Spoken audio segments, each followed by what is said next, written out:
Blaine, get your House Always Wins picks together just at some point. I got one ready to roll. All right, let's go. See how we did last week. Yo, welcome back to the Out the Box Show. I'm John Wallace alongside my co-host, James Luffy, and I will wait to say his name. We have a very special guest joining us on the podcast. He is a massive supporter of the Out the Box podcast, and we're going to venture out a little bit on this episode. We're going to talk about something a little other than sports, but it's something that everybody that listens to this needs to know: real estate. And one of the best things you can do in life is get Blaine Loop to be your real estate agent, right, Luffy? Right. Your mic wasn't on. I know. I'm checking the picks. Blaine is a massive supporter of the Out the Box podcast, and we thought it would be a good idea during Thanksgiving week when we're thinking about what we're thankful for to say, you know what? We're thankful to you, Blaine. We want you to come on the podcast. Blaine Loop with Keller Williams Realty. How are you doing, brother? Dude, it's doing great. It's an honor to be on the show with y'all. So we are going to talk about a little mini segment. Luffy and I like to do little mini segments. We're going to do a quick little real estate segment. But Blaine, tell everybody how you check your phone, because we always how often do you check your phone? Like whenever we announce like that you need to call Blaine Loop or call or text at 504-858-0031. Do you accept? First question is, do you accept FaceTimes? And two, how often do you check your phone whenever you have a client that has this question about real estate or needs your help? FaceTimes are accepted about 90% of the time. There's a few times where I don't want to answer FaceTime, but 90% of the time I'll pick that up as well. In regards to how often I'm on my phone, dude, the other day my phone was on my desk and I felt a vibration in my pocket and I went to go grab it. And my phone wasn't even there. So I'm just used to it going off the hook, you know? See, that we tell y'all, like you heard it first from us, and then you hear it from the man himself. But Blaine, it's great to have you on. You're going to hang out with us throughout the show. Make sure to call or text Blaine at 504-858-0031 for all your housing needs. I told Luffy a while back, and I think we said it on the podcast, that if I ever got lost in New Orleans and my phone died or I lost my phone, the only number I would know to call is your cell phone number and Martine's. But Martine's, but I have to go through the whole ad read in my head to remember the numbers. Yeah. But make sure to call or text Blaine Loop for any real estate questions. Also, I want to give a huge shout out to the Boot Crew Media Network. Boot Crew Media is killing it this time of year. We say it every single week. There's all kinds of content on there. Funny clips from sporting events and pop culture news. You name it, you'll be entertained for hours. BootCrewMedia.com and on social media at BootCrewMedia. All right. Let's start the show off a little different. Yeah. I have a couple of real estate questions. I don't know about you, Luffy. I'm sure you're interested in real estate. And I wish Stinson was here too, because Stinson and Blaine actually worked together to get a deal done for me on a property that I purchased. But Blaine. Humble brag for the ladies out there, by the way. Okay. Property purchase. Whatever. Blaine, I want to know this. I see a bunch of TikToks on Instagram and TikTok, and it's a bunch of real estate agents that said that they point out all the myths in real estate. Like, now is not a good time to buy because interest rates are so high, or you can't add value to your home whenever you overpay for it, or just all these myths. What would you say, one, are the biggest myths about buying or selling real estate right now? Ooh, man, that's a tough one, because there's so much content out there. I would say the biggest myth is anyone telling you they're 100% certain, because so many people offer these guarantees. They say like, look, this is 100%, the market's bad, the market's good. To be totally honest, we don't know where the Federal Reserve is going to change interest rates, stuff like that. We can make predictions, but there is nothing that is certain. So anyone that tells you that something's 100% certain, that's probably the biggest myth out there. I like that. Great answer. So, and that just goes to show you that Blaine's a straight shooter. He's going to tell it to you straight. Mm-hmm. If something's not right or something is going to negatively affect you, he's going to tell you. He's not going to sugarcoat it, let you know that he can get the deal done and not deliver. Blaine is the mailman of real estate. Correct. He always delivers. Correct. So, okay. Luffy, do you have any questions on real estate? I did not. I did not have any questions right You didn't now. come prepared. I did not come He's prepared. He's too busy getting his house always wins picks. I'm getting trying to bounce back. I'm getting our record straight, seeing how we did. Well, we'll get the record straight. But all right, that was our little mini real estate segment. I do want to close that segment by saying that, Blaine, you need to get into the real estate TikTok game. I've thought about going into making videos. It's something that I do want to explore. I definitely want to up the social media presence. So there are things on the way. Looking at definitely kind of, jumping in those waters once 2023 rolls around. All right. Big things coming for 2023. All right. So let's get right to it. We're gonna take a look back at the UAB game. Not much to really. We're gonna look at the big picture, right? We're gonna look at the highlights of the game, who stood out. Luffy and I's experience covering the Tigers in the press cold box. Experience. Yes, it was very cold and very wet. We were on the field pregame, and it was the most aggravating drizzle I think I've ever been a part of. And there's nothing you can do to beat it, right? So it was cold up there, but like we did say, there was plenty of coffee up there, and there was plenty of Mr. Pibb. Yep, Mr. Pibb and dogs, hot dogs. Hot dogs.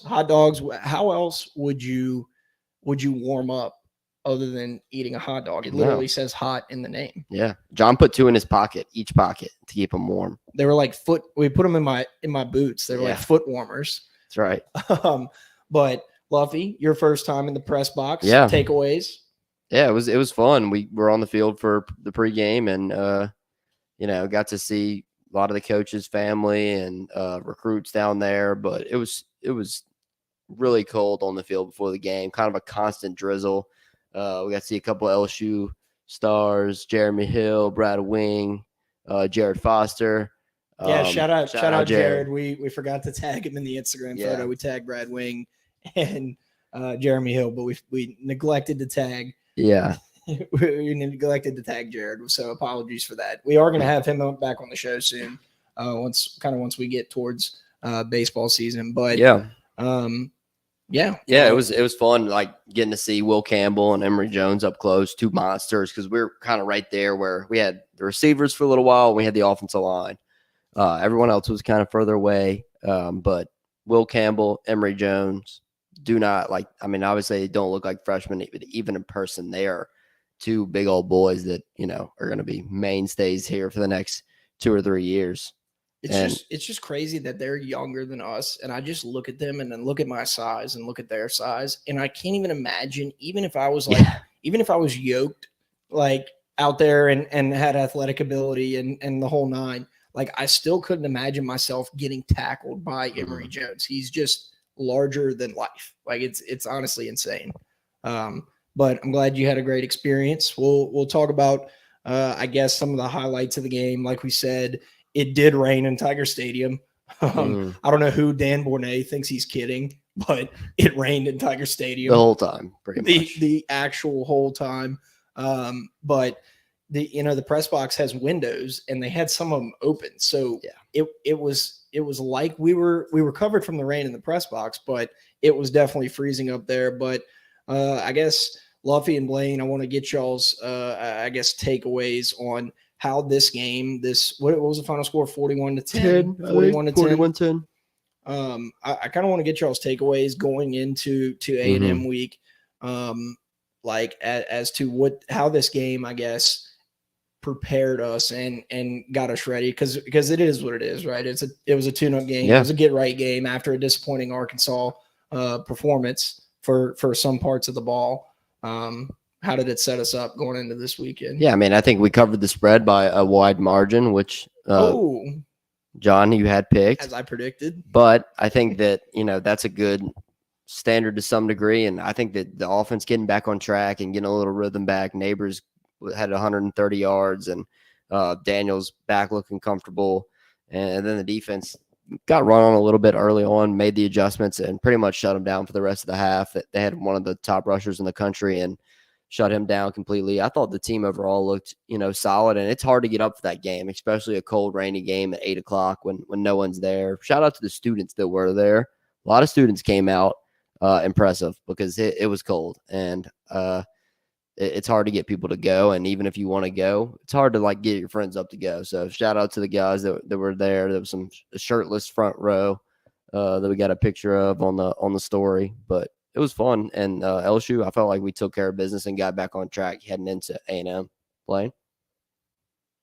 I think we're in really good shape going to A&M. I mean, I was impressed just at how well the offense bounced back. We were 11 of 13 on third down conversions. And I mean, as an LSU fan, anytime you see success on third down, you're happy to begin with based on some of the woes we've seen over the last 2 decades. Other than 2019. Yeah. other than the Joe Burrow and Joe Brady definitely fall into that exception with the talent on that team. But I mean, I feel very confident going into A&M simply because at the end of the day, I mean, the adjustments Matt House has made all season. Here's a hot take. I think he's better than Dave Aranda. Simply because it is, because I've never seen a defensive coordinator make the kind of adjustments that he makes at halftime during a game so well. Yeah, and you're right. On offense, we were extremely efficient. I think we started maybe 8 for 8 or 9 for 9 on third down, and and I do like what you're saying about Matt House. It just feels like that A&M won't be able to outscore us. Like, I don't know, unless we have like an abysmal day turning the ball over. It just feels like no matter what, A&M can't outscore us.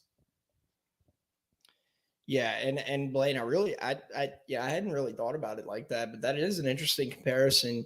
And kind of what we've been talking about. I know you've been listening, but it's just crazy that the adjustments that Matt House makes are tangible. You can actually like see it in each half, right? Like, even before half, a lot of times we've started shutting it down in the second quarter, and they've adjusted even more at half. But he makes those adjustments so quick.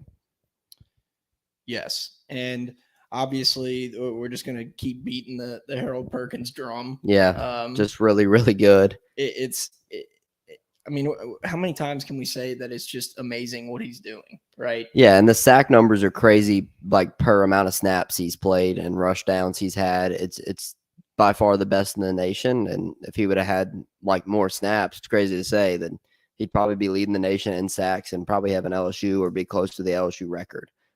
So he's been incredible. Not really a game where he was set up to get a lot of stacks just because of what UAB did offensively, but he was all over the field. And Greg Penn followed up a good week at Arkansas with another good week against UAB. Another team that kind of sets up to his game, more running the ball. And he's going to be important again this week at A&M. Thoughts on Harold Perkins, Blaine? I mean, dude, he's in the conversation for one of the best freshman defensive seasons in LSU history. I mean, the guy's been absolutely stellar. We're talking massive recruit coming out of high school, and just to see the way he's progressed, where people are throwing his name out there with Devin White, Brady James. You're Honey Badger. I mean, you're talking about a phenomenal performance that I just hope he can continue into next season as well. Yes. I was a little afraid that they left Jaden Daniels into the fourth quarter. We had the game in hand. There were some players that either had the flu or were held out. A few to mention, Kayshawn. Yeah. Who else was held out of the game? Josh Williams didn't play. He has a knee sprain right now. And you saw that with Emory kind of starting the game and Kane getting in for 3 touchdowns. There is a concern going forward about Emory's ball security. It's time and time again, whether the fumbles have actually counted, whether we've recovered them, or whether he's barely been down before that ball has come out. It's becoming an issue, and it'll be interesting to see what they do with Josh Williams and Armani Goodwin potentially out this week. Armani Goodwin's done for the year. Josh is potentially out this week. Armani's done for the year, but who do they trust now if in a big game, in a big spot? Because Kane's a good back. I think Brian Kelly said he's not running around anybody, which is true. But he's might be the only guy that trusts to take care of the ball right now.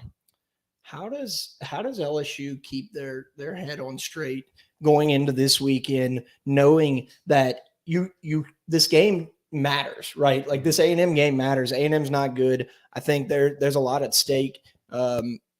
Especially my number one hope for Saturday is that we just punish A&M for the whole Jimbo Fisher deal and whatnot. But I'm just kind of like, I want to get inside the locker room and like hear what Brian Kelly, you mentioned it earlier, Luffy, like the way he speaks to the team and the way he motivates them and tells and gets in their head and tells them exactly what's going to happen and like lets them envision winning. I want to know what he's telling them heading into this A&M game, because if LSU loses this game, then the SEC championship, regardless if we go there and beat Georgia, that'd be great and all, but the eyes are on the prize, right? Yeah, the eyes are on going to the football playoff. And I think we have to beat A&M convincingly. I think there's going to be some arguments. And we haven't really debated this really. I guess we can kind of talk about this, but what are you guys' thoughts on just say, I don't want to get too far ahead of ourselves, right? But just say LSU wins out. Does LSU make it into the playoff? Because there are naysayers that say that. Yeah, well, those people aren't naysayers. They're just wrong. If we win, we're going to go to the playoff. I think that's a stupid argument. If the SEC champion's going to the playoff. If not, they should blow up the whole playoff system. What about Tennessee? Tennessee? Or not? No, not Tennessee. That was USC? USC. The Pac-12 fucking sucks. Okay. All right. Look, John, I'm a star. I'm a star receiver, not a star receiver on most Pac-12 teams. I am. It's a different game. And the Georgia game's a bad example because Georgia's Georgia, but like I think that Bama's doing the same thing. I think we're doing the same thing to Oregon. Like it's a different type of football. Like the conference is just not good. They're not. Blaine, do you feel as strongly about this as James? Well, first of all, I don't think USC is winning out. I think they drop it to Notre Dame. I think Notre Dame wins as well. Good point. Hot right now. But I mean, I think even if USC does win, I think the committee is going to have a debate over LSU and Georgia. Really? As crazy as that sounds, simply because they've consistently emphasized conference champions have a large role to play. And if you're looking at an undefeated TCU, you're looking at an undefeated either Michigan or Ohio State. You're looking at a 2-loss SEC champion LSU, and you're looking at a 1-loss conference champion USC. I mean, there's a chance that LSU is ranked ahead of USC regardless. I think that is without a question. I think the committee answered that question this week. USC had their biggest chance to make a statement against UCLA. They won the game, but the committee keeping LSU above UCLA tells us a lot about what's in their heads. But I mean, I think you're going to look a lot into, because look, you got Ohio. Let's say Ohio State wins. Ohio State's 1, TCU 2. You put LSU at 3 in the situation, and they're like, all right, do we put USC at 4? Do we put Georgia at 4? I think it's more of a slap in the face to a 1-loss USC team if they put Georgia, who didn't win their conference championship, above. Call me a college football traditionalist that you should win your conference championship, but I think it's going to be a debate between USC and Georgia. Yeah, I mean, if we win the next 2 weeks, or we were to win the SEC championship, it would probably be Ohio State, TCU if they went out, or TCU or LSU, and then it would be LSU, Georgia. I think. I don't know. I just putting USC in there. It's a joke. They'll get unless they play TCU, they'll get wrecked. I mean, it's just a different level of football. Oh, I agree. Georgia's the better team, but I think the committee looks at that, especially if USC, wins big in the Pac-12 championship and they beat Notre Dame.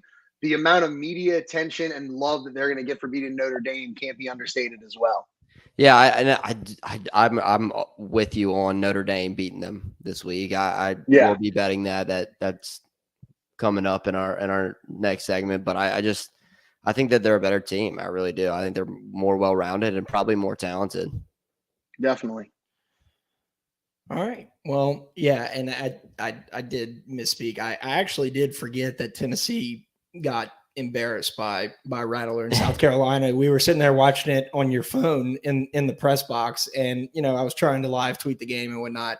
But Yeah, how and I feel bad crazy- for Hendon Hooker I do on that too. injury. That's terrible. I mean, well, I definitely wasn't pulling like against Tennessee or him, but like that sucks to see that this late in the season and with the NFL draft combine and all that coming up. But yeah, they got walloped and they might lose to Vandy this week. Dude, I was scrolling the board for the House Always Wins segment, and I would feel bad betting on Vanderbilt, but Vanderbilt's killing it. I mean, Yeah. coming off the win again at Florida. Yeah. Was it at Florida? Or was In it this, I think it was at- yes, I don't think know. so.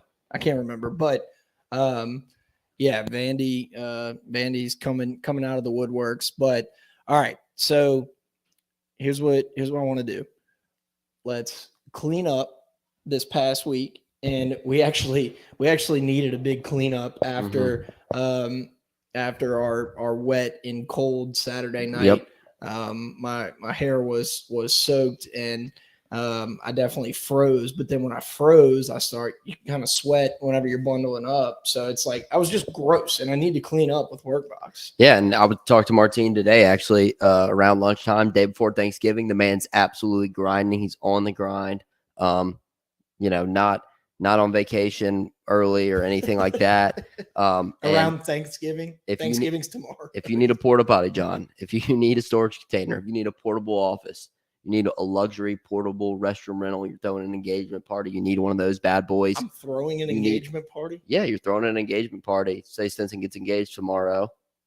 I'm throwing No in the spoiler, party. but yeah, you're throwing. Yeah, that's what friends do. Okay. I'll You let call my dad Martine. know. You call Martine at Workbox. You need a roll off dumpster, luxury restroom rental, portable office storage container. It is 225-343-4886. Call Martine at Workbox. 225-343-4886. Yeah, I gotta go through the whole ad read, but I eventually would get to the number 225-343-4886, or make sure to call or text Blaine Loop at 504-858-0031 Bang. for all your housing needs. All right. So big Thanksgiving weekend of college football. This Egg Bowl tomorrow or today. This might be the biggest slate of the year. Obviously, it would have been a little bit better if Tennessee would have won and Hendon Hooker was still, I guess, able to walk or run. But given that Vandy has been playing well, but Michigan, Ohio State, 11 a.m. on Saturday. LSU is going to. We're at 6, I think. LSU is going to put Jimbo Fisher in the unemployment line on Saturday. There really isn't much more. I'm not rooting for the guy to get fired, but I think financially. No, I want him to stay there. Well, right, because he's just not. He's just going to keep putting together 6-6 teams. But all right, so I guess we'll start with the. I'm trying to pull up. Do you have the spread and the over under? The last I checked, the spread was 9.5 Of LSU for the Tigers. Yeah, I think it And was. I think the over under was a little bit high. Yeah, for what I thought. I have 10 now, and then I have 47.5.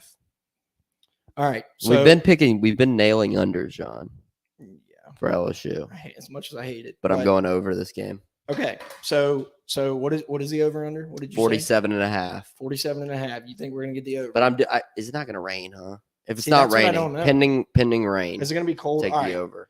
It's gonna be kind of chilly, but all right. it's not gonna be freezing. While Blaine gives his thoughts on the over under, I'm going to look up the weather in college. 47.5 LSU A&M. Blaine, what you think? I'm thinking over. I Yeah. think A&M's defense has been absolutely atrocious for a large chunk of the games in the second half of the season. I think the offense is just playing too efficiently right now, and I think Brian Kelly's not going to hesitate to put some points on the board. Yeah, the biggest worry with the over is that if A&M can't get to like 10 points, then maybe get concerned. But I think LSU. I mean, whenever they're on, they're kind we of could a score point 40. machine, Yeah, yeah, we could LSU scores easily score 41, 40. and I mean they didn't have the best Yeah. start against UAB, Mhm. right? Now if they come out like they did, Well, no, we started hot offensively. yeah, but then UAB would answer, and Yeah, it was yeah, kind of sure. a back and forth. But I think you're right, Luffy. I think the over/under is going to come down to A&M scoring a few garbage time, maybe a field goal or a touchdown. I think LSU is going to need a little bit of help too. I don't think LSU is scoring 47 points is what I'm saying, but I think I could definitely see the score being a, LSU 38 to I don't know, A&M 14 or 13. Yeah, I like that. 2 field goals. I like that. Okay, so now everyone hammered the under. And well, I'm not going to say to take A&M with the points, but yeah. But okay, so are we covering the 10-point spread? Yes. Sure. Yeah. All right. Blaine answered it before you could even get to it. So I do. Well, okay. Before we expound on that, the weather in College Station on Saturday, November 26, 2022, the year of our Lord. High of 59, low of 46, 75% chance of rain. This says AM rain, day becoming partly cloudy after some morning rain, high 59, winds west at 10 to 20 miles an hour. Okay, hammer the under. Chance of rain is 80%. Evening clear skies, low of 46. The wind is not good for us. Winds west-southwest at 5 to 10 miles an hour. And the moon phase is going to be a waxing crescent moon over College Station. Okay. So write that down. I'll take note of that. What about the tide? The UV index is a 4, and that's kind of a moderate range. So, tide's rolled. Sun will rise. It's so stupid. The sun is going to rise at 7 a.m. and set at 5:24 p.m. with the moon rising at 10:06 a.m. and setting at 8:10 p.m. So, have you ever seen those things? This was kind of weird to me, and this is kind of a tangent, but I think one of my cousins or whatever has a picture, or no, it's my niece. My sister got it for her. Mm-hmm. It's a picture of what the sky looked like the constellation on the night she was born. I wonder if Jimbo Fisher is going to want a picture of the sky, what it looked like on the night that he gets fired from Texas A&M. He does have a national championship trophy. A&M's chancellor gave him a national championship trophy without a date on it whenever they hired him. I did not know really? That. Yeah. That is interesting. So, okay. So after the weather, tease down the over and tease LSU. All right. So are we covering the straight up spread? My score, I said, what did I say? 38 to 13. I got 38-13. LSU's proven that they can play in wet and cold weather, but it's going to, like you said, it's going to 34-14. 30. I got 38 to 13. 34. And you got 34-14. Yeah, whatever covers that over by half a point. Yeah. All right. I don't like it. Blaine, your score prediction? I still have the over. We got clear skies that night. I got LSU winning 41-24. A&M scores more than we expect. Dude. Bang, bang, bang. You know what I started thinking? Instead of Brian Kelly should just make this like a kind of a troll job. Like if this was Lane Kiffin and he was getting made fun of for the chicken broth and the hot cocoa and whatever else they had on the sideline for the Arkansas game, he should just get like hot pockets, hot dogs. So you want Brian Kelly to start tweeting? What if they had a microwave and they just had a bunch of obviously the pizza hot pockets are the best ones, right? Yeah, no doubt. They just have a bunch of hot pockets and Kayshawn just shoves them down in his socks. That would be pretty tasty. We should have asked Kayshawn if he likes hot pockets when we had him on. Don't think he would have liked that question.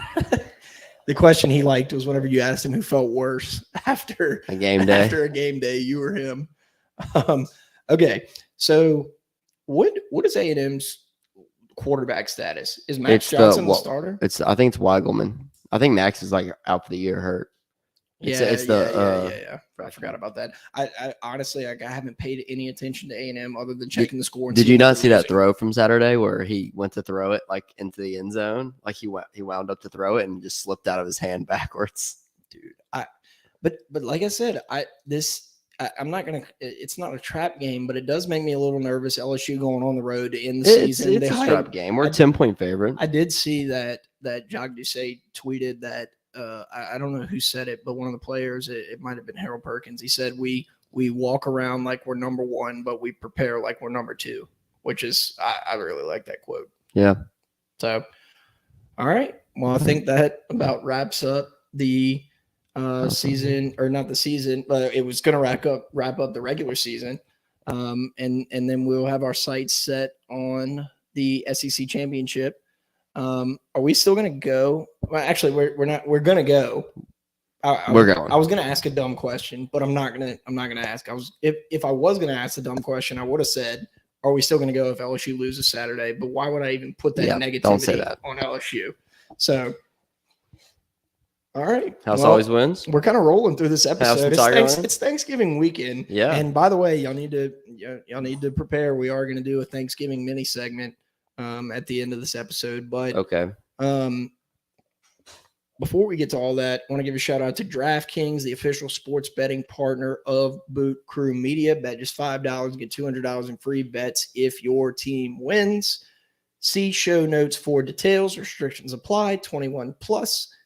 Select states available. Also play DraftKings Daily Fantasy. That is where your money gets made. Make sure to download the DraftKings Sportsbook app today. Use promo code BOOT, $5, and get $200 in free bets. All right. We have a newcomer to the House Always Wins segment. Mm-hmm. Happy to have you, Blaine. This season we have been doing an NFL and a college pick, and we've been keeping our record. And Luffy has not cooked the books at all. Mm-hmm. And even if he did, it's our competition. Yeah, so cooked it a little bit this week, and not gonna lie, I had the Bengals in the NFL win. John, you had a bad beat with the Jets. Okay, I want to talk about that for a second. Extremely bad beat. I'm not making fun of your pick. I know I had the Jets. What was it? Plus three. Yeah. And if for those that didn't see, the Patriots ran back a punt with like 20 seconds left in the game. And like they would have, it was a game winner. It was a time expiring punt return from the one. It just sums up that play and what happened. I looked at, I think it was Andrew Young's shout out. He was standing next to me and he just said, "Does that just not sum up like your life?" And I was like, "Yeah, it actually kind of does." So yeah, I got so Rory had Buffalo minus 8.5, but I think it may have closed more like 8. So I'm giving him 8. I'm giving him the push. Give it to him. I'm giving them the push there because they won by 8. And then so that puts us at 15-15 on the year for the NFL. College, everyone should be thanking me for this pick because I took Florida, giving Vanderbilt the W. And then John and Rory both won, taking LSU and Auburn. That puts us at 15-3 on the year for college.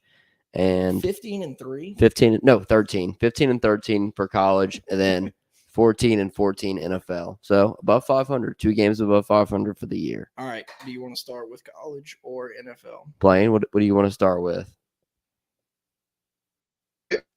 We can do NFL. All right. Okay. Go ahead, Blaine. All right. I've got the hey, wait, Giants by the way, 10 at Dallas. Okay, well, you already said it, but I just wanted to let you know you will be held to this, and the Out the Box fans, there's a lot riding on this, and they, as good of a bunch as they are, they don't like losing. So, I like that pick though. Shit, yeah. I like that pick. Well, Thanksgiving Day action. Yeah, I will be taking that tomorrow because it's a divisional game, and the Cowboys have had some really good games, but they're kind of hot right now, and I think they might cool off some. They're riding high. They're riding high right now, and it's a divisional game. And the Giants are 7-3. They haven't looked great as of late, but it's the NFL. Right as you think someone's kind of slipping, then they turn around. I like that. Luffy? I was thinking about going Thanksgiving, but now you got to bet Thanksgiving football though. Well, I was worried about it being out in time. Originally, I was going to go Thanksgiving, but we'll have to tweet. We might have to tweet the picks out. It'll be out. But okay, I'll go Thanksgiving then. I'll go Vikings -3. Bounce back for the Vikings. I don't love it, but I don't know. I really don't like the Bills-Lions game. That's a funky game. Bills have kind of been, I think, in Detroit for like a week. So I'll take the Vikings -3. I think the Patriots kind of suck. All right. I'm No, I don't. Some dude just walked by the studio in a towel, A skirt. So, all right. Wow, I just did not need to see that. All right. So the Bengals ride the hot hand. Bengals helped me out on Sunday. Me and you. Yeah. We were talking about that one, and we made a little money. So Bengals play the Titans at the Titans. It is a 12 o'clock game, -3, Yeah. plus 100. So college, Blaine, your college pick. I'm looking at the Egg Bowl, and over under is 59. It's going to be like a 95% chance of rain. It's going to be an absolute slop fest. Plus, you've got Ole Miss distracted with all the Kiffin talk. I'm going under for 59. Like it. All right, I'm got that down. Egg Bowl under. All right. Let's see. Luffy, your college pick. I am going. I kind of talked about it earlier. I'm going Notre Dame. I just think they're a better team, playing well right now, and Pac-12 stinks. All right. I think this is kind of a trap game. I really haven't bet the Chanticleers that much this year, so I need to get back. You tried last week, but that game, that was not good. Not very smart thinking by you. Yep. Coastal Carolina plus 14.5. It's -110. They're the number 23 team. They're 9-1, and they're playing James Madison. And is their quarterback hurt? Plus 14.5. Wow. Something's up. They're gonna lose by 80. If something's up, somebody please tweet me and I will send out a revision pick. But I haven't gotten to bet them, and I like saying their name, so I can't wait to come on the podcast next week and say that, yeah, it was fun betting the Chanticleers, but they lost by 58. So, all right. I think that about does it for the House Always Wins segment and our show. Thank you guys. Wait. Blaine, Pell's prediction on the season. For like the end of LSU season? No. Pelicans prediction. Oh, Pell's season. Sorry. Pelicans prediction. Like, how far are we going? I'm going to say Western Conference quarterfinals. Okay. I got us in the finals. All right. Yeah, I got us winning it all. Yeah. So, champs. NBA champs. You heard it here first. Thank you guys so much for listening. We, especially around Thanksgiving time, we want to put a little more emphasis on how thankful we are for all you guys for listening. Shout out to all of our great sponsors. Blaine, in a rare moment of seriousness, we really do thank you for your support of the Out the Box podcast. We're happy to promote you on our show, and we hope to be podcast sponsorship deal with you for a long time. Well, I'm getting a little choked up. I'm thankful. But dude, thank you. I mean, you make me sound amazing every week, and honestly, y'all put together a great show that everyone loves listening to. And Blaine, thanks for coming on today. You did a terrific job. Yes, and Keller Williams is an equal opportunity housing partner. Each office is independently owned and operated. Shout out to the House Bar in Tigerland, Workbox LLC, Blaine Loop with Keller Williams Realty, DraftKings, and the Boot Crew Media Network. And okay, to round out the show, we're going to all go around the table and say what we're thankful for, other than all of our great listeners. I thought you were going to ask a favorite food, like Thanksgiving food. That's what I was. And we're going to say what your favorite Thanksgiving food is. Gosh, I was going to say that. That's a tough one. That's damn. Blaine, you go first while Luffy thinks about it. I'm going to go thankful. I want to give a special shout out and thank you to Alex Forbes for the great, feedback he gave y'all on me as a realtor. So I want to say thank you to Alex Forbes. And then favorite Thanksgiving food, dude. I really like food. That's a tough one. But I'm gonna go with either a crab meat or an oyster dressing. Wow. Yeah. Wow. I'm going oyster dressing. Wow. Yeah. That's nuts. Yeah. I was just gonna say like mainstream cornbread dressing. Yeah. Or the stuffing. Is it stuffing and dressing the same thing? Depends where you're from. Yeah. I guess not to be mainstream. I do have an uncle that, everybody brings a dish or whatever, and he always shows up with just a bucket of Popeye's chicken. So yeah. I guess that's what I'll go take with. That. And I guess I'm thankful. Let's see. I'm gonna go Brian Kelly for my thankful. I'm thankful for Harold Perkins. So Beautiful. happy Thanksgiving to everybody out there. Go Tigers. Thanks for coming on, Blaine. That was fun. Hey, it was a great time. Thank y'all. We'll do it again